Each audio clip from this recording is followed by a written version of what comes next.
CS institute की history का सबसे लेंदीएस्ट पेपर टेक्स्ट का 20 पेज में भाई साहब इन्होंने क्वेश्चन पेपर दिया था। ठीक है। और टफेस्ट पेपर, ये बात बच्चे कह रहे हैं कि हाँ सर लेंदीएस्ट पेपर था। मैं आपकी एक बात से तो एग्री करता हूँ कि लेंदीएस्ट पेपर था, लेंदी पेपर था। 4 घंटे मिलते या 3.5 घंटे भी मिल जाते तो काश हम पूरा अटेम्प्ट कर सकते थे। बट हाँ, जिसने घर से प्रैक्टिस की होगी ना, जिसने घर से प्रैक्टिस की होगी, बिलीव मी, आप 3 घंटे के अंदर भी कम से कम कह रहा हूं आप 85-90 मार्क्स का बहुत बढ़िया अटेम्प्ट कर सकते हैं। तो मैं कह सकता हूं कि 10 से 15 नंबर का आपका रह सकता है अगर आप बहुत बढ़िया प्रेजेंटेशन के साथ में कर रहे हैं। तो मैं कह सकता हूं कि हाँ, लेंदीएस्ट है, 20 पेज का एक बल्कि पेपर है, ऑब्वियस सी बात है प्रेजेंटेशन में टाइम लगता है। इस बात से बिल्कुल एग्री कर रहा हूं। बट इस बात से मैं एग्री नहीं कर रहा, कई बच्चे कह रहे हैं सर टफेस्ट पेपर। भाई टफेस्ट पेपर नहीं था ये। जिसने, मैं आपको फिर कह रहा हूं, मुझे नहीं पता, मैं ये नहीं कह रहा मैं अपनी पढ़ाई करने के लिए यहां पे नहीं आया और ना मेरे को पढ़ाई करना अपनी पसंद है। वो आप लोग बताओगे जिसने practice batch note for all वाली सीरीज का देखा था। इवन 3 मैराथन जो मैंने अभी एग्जाम से पहले ली थी, अगर आपने वो भी कायदे से देखी होंगी ना सर, मैं कई क्वेश्चन आपको दिखा दूंगा सेम एज इट इज आए हैं। और क्वेश्चन बैंक के अंदर सारे के सारे क्वेश्चन आपको देखने को मिल जाएंगे जिस बच्चे ने क्वेश्चन बैंक सही ढंग से किया था। अब प्रैक्टिस नहीं की, या आपने सही ढंग से पढ़ा नहीं, आप मेरे साथ स्टार्टिंग से यूट्यूब पे कनेक्टेड नहीं थे, या रेगुलर बैच वाले स्टूडेंट तो देखो आज बहुत खुश होंगे, उनको लगा होगा, प्राउड फील हुआ होगा कि हाँ सर हम आपसे पढ़े हैं। अच्छा, मैं आपको थोड़ा सा बताना चाहता हूँ, थोड़ा सा एनालिसिस। सॉल्यूशन नहीं बताऊंगा बिल्कुल भी भाई, सॉल्यूशन बिल्कुल नहीं बताऊंगा। अभी तुम्हारे पेपर चल रहे हैं, कल सीएफएम का एग्जाम है, जाओ उसको देख के आओ। थोड़ा सा फ्री करो यार, सॉल्यूशन लेके भी तुम क्या करोगे, एकदम अचानक से क्या हो जाएगा। अब दिमाग को थोड़ा शांति तो दो ना। अभी ग्रुप 2 खत्म हो गया, ग्रुप 1 अगर आप बहुत ग्रुप दे रहे हो, ग्रुप 1 कल खत्म हो जाएगा। एक हफ्ता रेस्ट कर लो भाई, न्यू ईयर बना लो ना। अगर बाई चांस मान लो एक क्वेश्चन गलत निकल भी गया, तुम क्या सही कर लोगे उसको? थोड़ा रिलैक्स फील कर लो यार, थोड़ा चिल रहो। मतलब बच्चा एग्जाम, सर सॉल्यूशन कब आएंगे सर, सोल्व करके दिखा दो। अरे थोड़ा दिमाग को रिलैक्स दो मेरे बच्चों। इतनी मेहनत तुमने की है, इतने टाइम से लगे पड़े हो, फिर तुम टेंशन में आना चाहते हो सर ये गलती हो गई वो गलती को छोड़ो ना।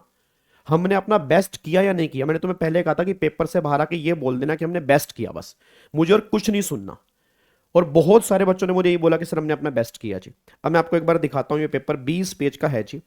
पहला क्वेश्चन टोटल इनकम वाला, आप एक बार बुक खोल के देख लेना। ऐसा सैलरी वाली सेम एडजस्टमेंट तुम्हें सैलरी के चैप्टर में ही, मेन बुक के अंदर ऐसी ऐसी एडजस्टमेंट तुम्हें देखने को मिल जाएंगी। उसके बाद फिर उन्होंने वही सैलरी, फिर पीजीबीपी, इसमें कुछ अदर सोर्स की बातें भी हैं, फिर ये डिडक्शंस की बातें भी हैं। वही जो हर बार क्वेश्चन बनता है, पहला क्वेश्चन आपका टोटल इनकम वाला क्वेश्चन बना हुआ था।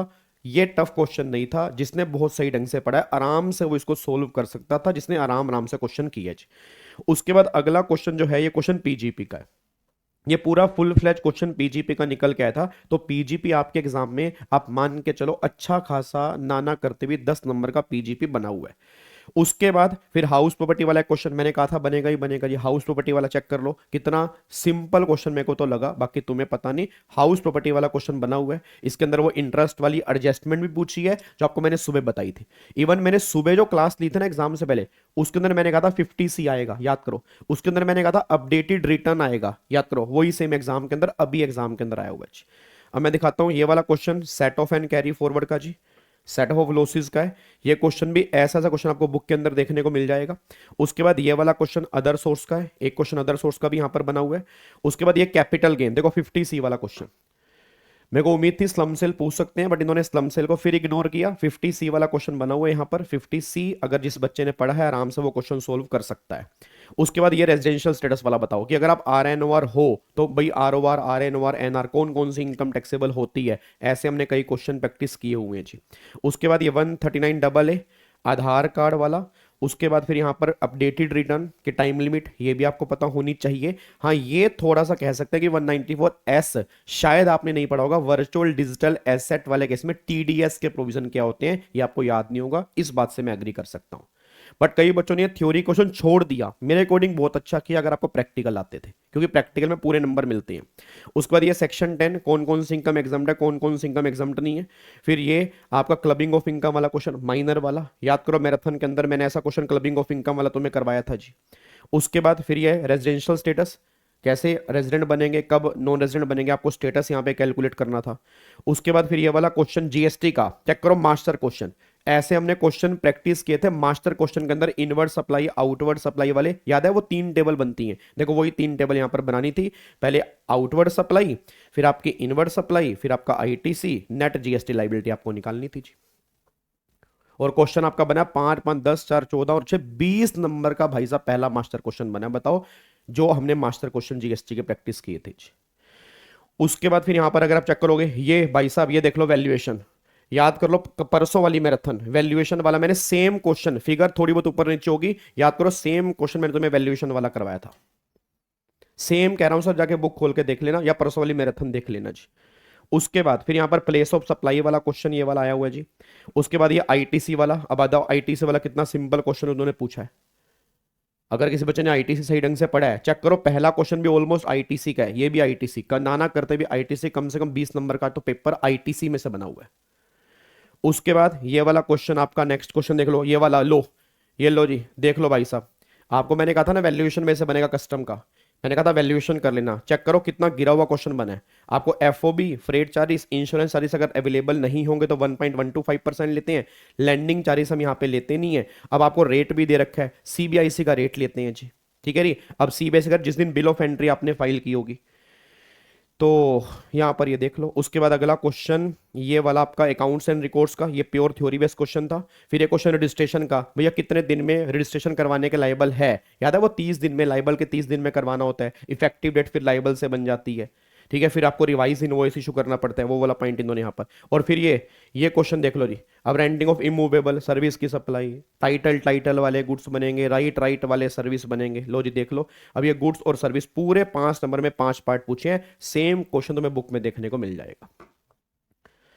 आंसर मैं किसी के नहीं बताऊंगा, ठीक है, आंसर हम आराम से डिस्कस करेंगे, ठीक है। जो बच्चे टफेस्ट पेपर कह रहे हैं मैं आंसर डिस्कस करूंगा, आप मुझे बताना सर कि टफेस्ट था, मेरे अकॉर्डिंग एवरेज मैं जरूर कह सकता हूं, टफ भी नहीं कहूंगा, एवरेज कह सकता हूं जी।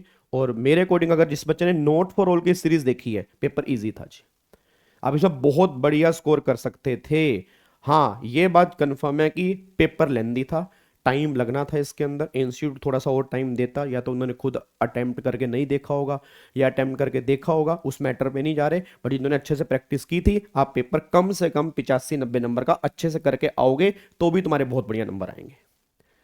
और बहुत मेहनत हमने की थी सर सबसे मिलकर, और थैंक यू सो मच, आपने इतने प्यारे प्यारे मेरे को फीडबैक दिए, मतलब मेरे को ये लगता है कि, और ये कोई मेरा क्रेडिट नहीं है, ठीक है, ये सारी आपकी डेडिकेशन है। मैं आपको थैंक यू बोलता हूँ, आपके पेरेंट्स को बहुत बहुत धन्यवाद बोलता हूँ कि आपके पेरेंट्स ने आपका पूरा सपोर्ट दिया, आपने इतनी डेडिकेशन दिखाई पढ़ने की, आप हिम्मत से लड़े इस पेपर के साथ, तब जाके आपके मुंह से ये निकला कि हमारा सर पेपर हमने अपना बेस्ट दिया, ठीक है। मेरा इसमें कोई कंट्रीब्यूशन नहीं है, हाँ एक कंट्रीब्यूशन बस मेरा है कि मेरे को ये था कि आपके मुंह से मैं ये जरूर सुनूं कि हाँ सर जो हमने मेहनत की ना वो सफल हो गई।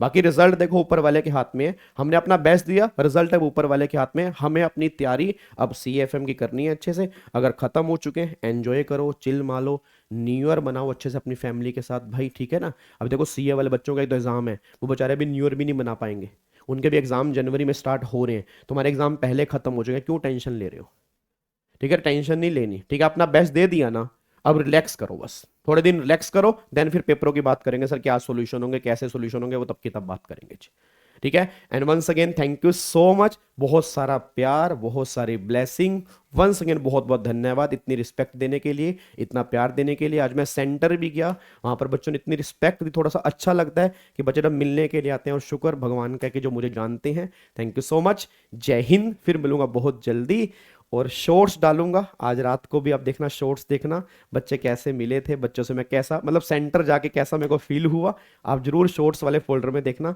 मैं शॉर्ट्स डालूंगा। जय हिंद, thank you so much ji.